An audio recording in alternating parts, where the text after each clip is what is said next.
మనకి ఎల్లప్పుడూ ఐశ్వర్యం లభిస్తూనే ఉండాలంటే, దరిద్రం అనేది లేకుండానే ఉండాలంటే, ఎప్పుడూ డబ్బులు బాగా వస్తూనే ఉండాలంటే మన ఇంట్లో కొన్ని వస్తువులు ఉండాలని పరిహార శాస్త్రంలో చెప్పడం జరిగింది.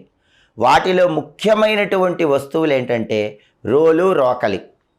ఎందుకంటే రోలు అనేటటువంటిది పార్వతీదేవి స్వరూపం, రోకలి అనేటటువంటిది పరమేశ్వర స్వరూపమని ప్రామాణిక పరిహార శాస్త్రంలో చెప్పారు. ఏ ఇంట్లో అయితే రోలు, రోకలి ఉంటాయో ఆ ఇంట్లో శివపార్వతుల అనుగ్రహం వల్ల ఎప్పుడు ఐశ్వర్యం ఉంటుంది. అయితే రోలు, రోకలి ఇంట్లో ఉన్న వాళ్ళు విడివిడిగా ఉంచవద్దు. రోలు, రోకలి ఎప్పుడు కలిసే ఉండాలి, శివపార్వతులు ఎప్పుడు కలిసే ఉండాలి. ఒక ఇంట్లో శుభకార్యక్రమం కోసం పసుపు దంచితే రోట్లో అతి తొందరలోనే ఇంకా శుభ కార్యక్రమాలు జరుగుతూ ఉంటాయి. అంతటి శక్తి రోలు, రోకలికి ఉంటుంది.